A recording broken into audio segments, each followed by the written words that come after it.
Olá, estamos de volta com o segundo bloco da nossa aula, falando sobre modificação das cláusulas contratuais dos planos de saúde. Estamos na aula de número 2 e eu já conceituei para vocês a cláusula abusiva e estamos falando sobre a proteção contratual do consumidor e agora eu vou falar sobre normas de ordem pública, normas de ordem pública.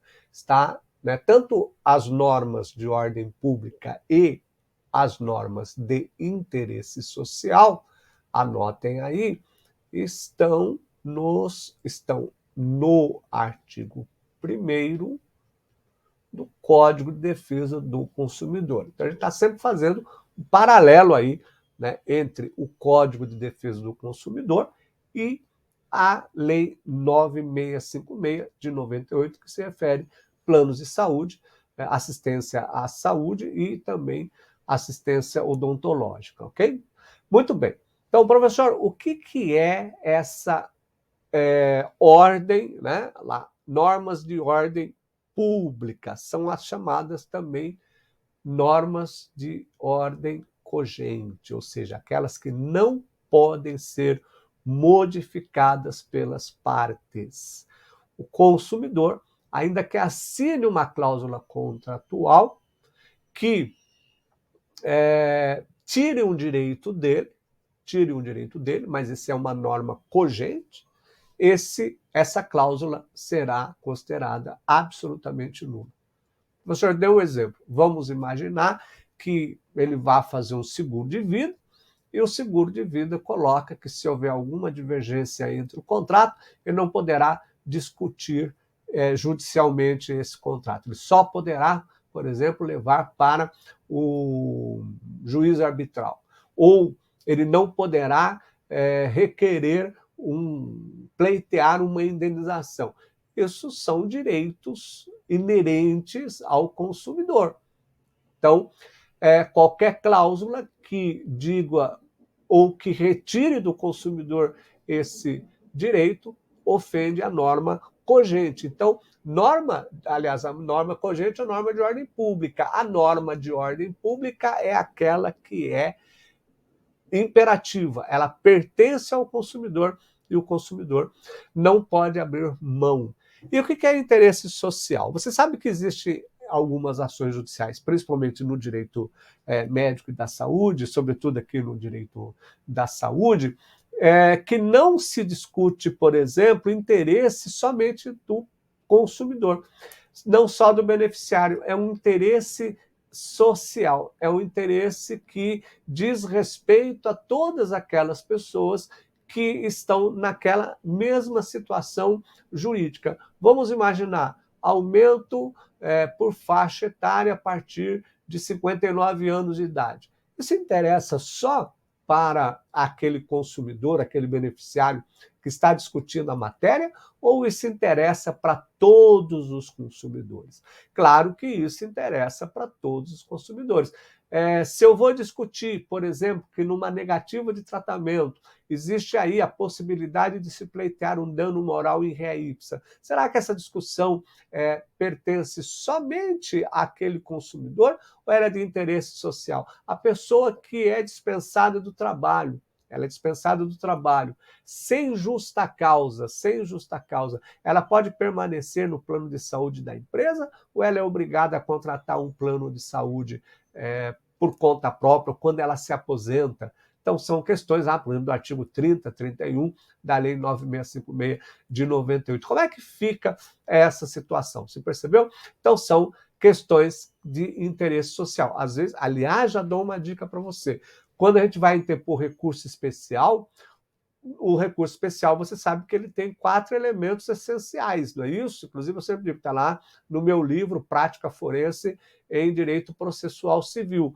O que acontece? Aliás, se eu não mencionei, eu tenho um livro de Direito Processual Civil publicado pela editora Forense. O que acontece? Quando eu vou propor um recurso especial, eu tenho que demonstrar no recurso especial que aquele assunto jurídico que eu estou discutindo tem relevância política, econômica, jurídica e social. Olha o interesse social aí que é muito importante, ok? Muito bem. E aí, gente, nós temos o chamado dirigismo judicial nos contratos de planos de saúde. A regra geral é de que o Estado não pode, né, o quanto menos o Estado interferir nessa relação contratual, é melhor, ok? Então, quanto menos o Estado interferir nessa relação contratual, é melhor. Muito bem. Quando eu falo nessa relação de consumo, você já percebeu que o consumidor é vulnerável, o consumidor assina um contrato de adesão, então esse dirigismo judicial, aqui esse dirigismo judicial, ele é aplicado para que haja um equilíbrio entre consumidor e fornecedor. E quem é que vai aplicar esse dirigismo, esse equilíbrio contratual? O Estado. O Estado. Porque no direito do consumidor, né, principalmente quando eu falo de contrato de plano de saúde, a ideia não é rescindir o contrato. A ideia é fazer com que o consumidor, né, é proteger o consumidor para que ele fique com esse contrato. Então, por isso a gente fala em dirigismo judicial nos contratos de saúde. O Estado quer o quê? Que as pessoas, até em razão da Lei 9656 de 98, vocês vão lembrar, né, que o artigo 196 da Constituição dispõe que a saúde é um direito de todos e é dever do Estado, né? A saúde é um direito de todos e é dever do Estado. O Estado não deu conta disso através do SUS, né? Depois que veio a Lei 8.080/90, que é a lei do SUS, o Estado não deu condições para apoiar a saúde dos cidadãos, das cidadãs. O que ele faz? Ele, então, autoriza que o particular, que as empresas de direito privado começassem a negociar planos de saúde, por isso que veio a Lei 9656 de 98. E aí, para equilibrar esta relação, o Estado precisa interferir muitas vezes quando há um abuso nas cláusulas contratuais, cláusulas nulas que podem ser, então, modificadas ou podem ser fulminadas de nulidade. Por isso que eu fiz a pergunta, né? Por que o beneficiário que assinou aquele contrato, ele pode discutir? Então, veja, porque ele é vulnerável, porque ele assinou um contrato de adesão, porque existe a questão envolvendo aí norma de ordem pública, norma de interesse social e o dirigismo judicial. Então, não é. Então, o pacta sunt servanda, no contrato é relativizado. Aliás, é bom, vamos escrever aqui, vou pedir para você anotar também, tá? Vamos colocar aqui o seguinte, ó. O pacta sunt servanda é relativizado na relação de consumo. O pacta sunt servanda. A lei faz... o pacto faz lei entre as partes. Não é isso, não se aplica isso, né, no código, na relação de consumo. Ele é relativizado. Então, por isso que eu posso submeter à discussão as cláusulas contratuais. Aliás, vou colocar aqui também, eu vou apagar aqui, vou colocar, que são algumas observações que vão aparecendo, até para você não errar na sua ação judicial, né? Vamos colocar aqui o seguinte, ó, vou colocar aqui, ó.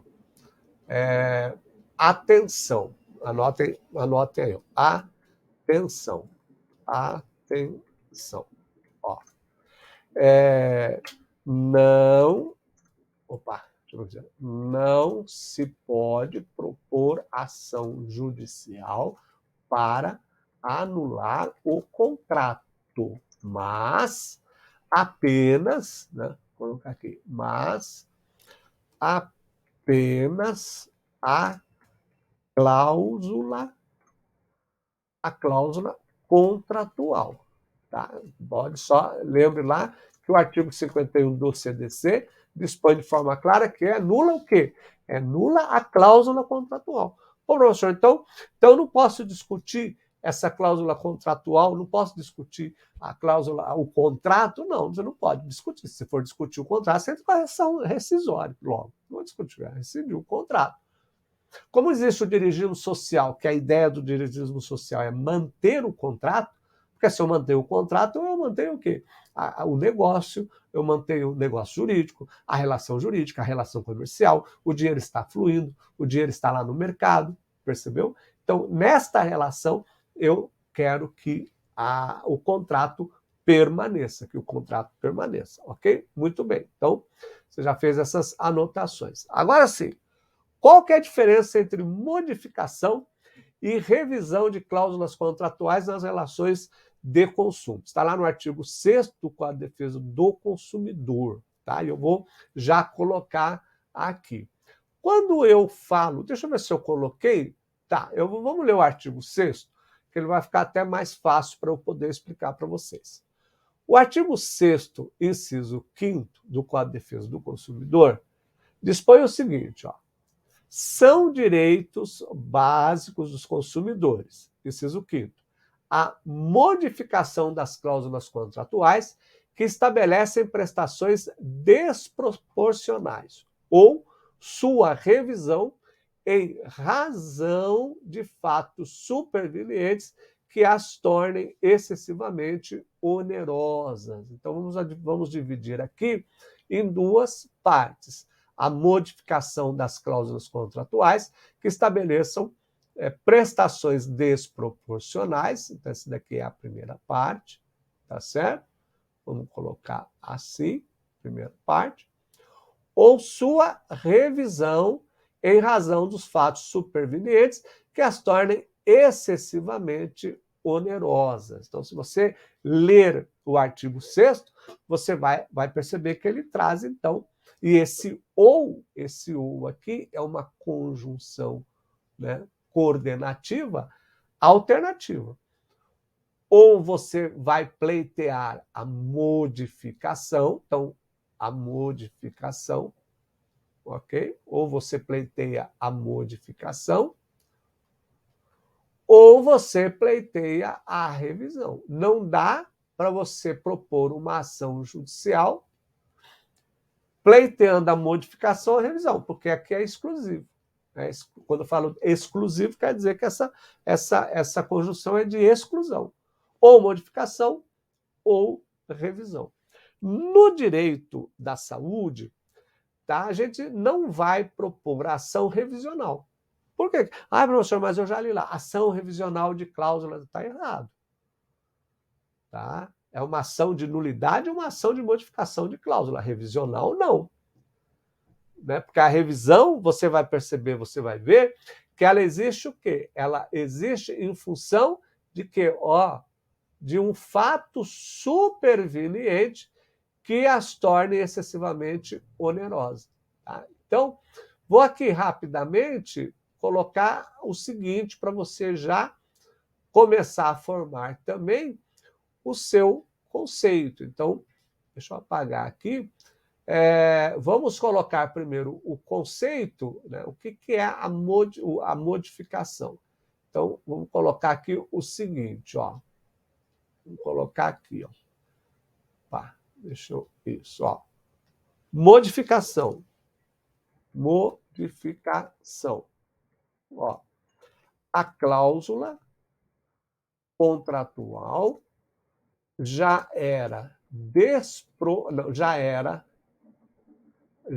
estabelecia prestação desproporcional, tá? Desde sua assinatura. Então, quando o cliente foi lá e assinou essa cláusula, ela já apresentava essa prestação desproporcional, tá? Ou uma limitação de um tratamento, ou a exclusão de um medicamento, ou um valor, um reajuste anual ou por faixa etária, que era desproporcional. E a revisão? E a revisão? Então, eu vou colocar aqui, ó, revisão. O que é a revisão? A cláusula tornou-se excessivamente onerosa, porque surgiu um, vou pôr aqui, um fato superveniente. Surgiu um fato superveniente. Então, aí a cláusula como é que estava? A cláusula estava legal, não tinha problema nenhum. Mas surgiu lá uma pandemia, que as pessoas começaram a ganhar menos, e aquela mensalidade que cabia no bolso, né, não cabe mais. Então você pode perceber que o que nós vamos pleitear bastante, mais, né, ou só isso, ou é a modificação, ou a nulidade. E depois eu vou explicar por que a gente pleiteia menos essa ação revisional. Né? Até porque fatos supervenientes, né, existem aí o que pode ser considerados fatos supervenientes. Ok? Então vamos para o nosso próximo bloco, continuando aqui com o nosso assunto sobre modificação das cláusulas contratuais.